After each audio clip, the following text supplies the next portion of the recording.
Waktu Tuhan pasti yang terbaik, walau kadang tak mudah.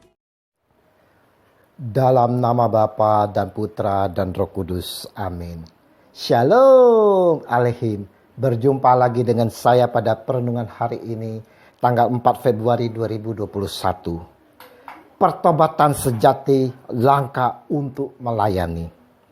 Bacaan liturgi hari ini diambil dari surat Ibrani 12 ayat 18 sampai dengan 19, dilanjutkan dengan ayat 21 sampai dengan 24, dan Injil Markus 6 ayat 7 sampai dengan 13.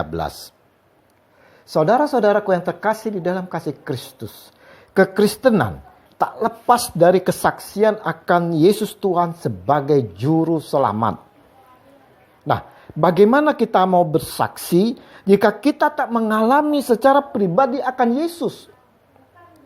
Menjadi saksi Kristus adalah tugas setiap orang Kristen. Inilah perintah Tuhan Yesus kita sebagai amanat agung bagi kita semua, saya dan saudara.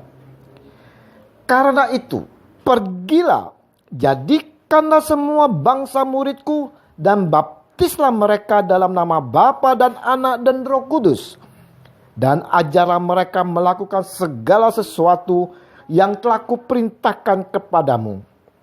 Dan ketahuilah, aku menyertai kamu senantiasa sampai akhir zaman. Matius 28 ayat 19 sampai dengan 20.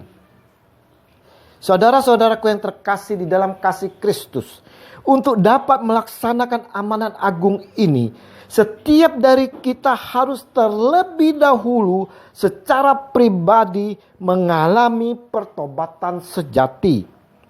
Kalau kita sendiri masih hidup di dalam dosa, mengenakan manusia lama kita dan tidak mengalami pertobatan secara pribadi, kita pasti tidak akan memiliki kuasa untuk mengajak orang lain percaya kepada Kristus, saudara.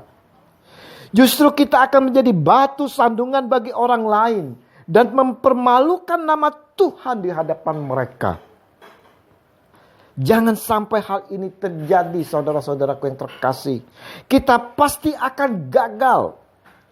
Oleh sebab itu, sebelum kita melayani orang lain dan memberitakan Injil, dosa-dosa kita harus dibereskan terlebih dahulu di hadapan Tuhan.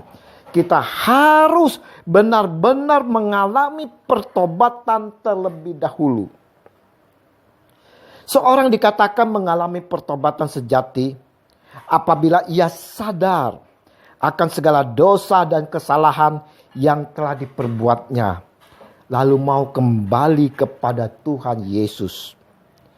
Tidak ada lagi dapat dirinya marah, dendam, sakit hati, niat berbuat jahat, berpikiran negatif. Juga tidak ada lagi bersungut-sungut, saudara-saudara, karena merasa dosa yang tak didengarkan oleh Tuhan.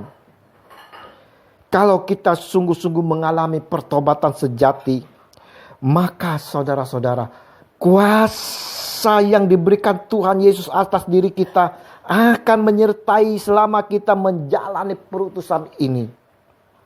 Kita akan memiliki keberanian untuk pergi memberitakan Injil, saudara, dan dapat menjadi saksi-saksi Kristus.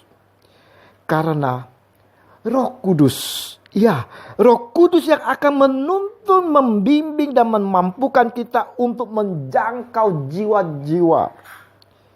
Mari saudara-saudara yang terkasih, melalui perenungan hari ini, kita semua diingatkan bahwa kita semua dipanggil oleh Yesus Tuhan kita untuk bersaksi, mewartakan Injil. Biarlah kita mau terlebih dahulu membuka hati kita dengan penuh kerendahan hati untuk pertobatan sejati agar kita dapat melaksanakan perutusan ini. Kita mau, saudara-saudara, dengan penuh kerendahan hati untuk selalu diurapi dan dibimbing oleh Roh Kudus yang akan menuntun dan memampukan kita untuk menjangkau jiwa-jiwa.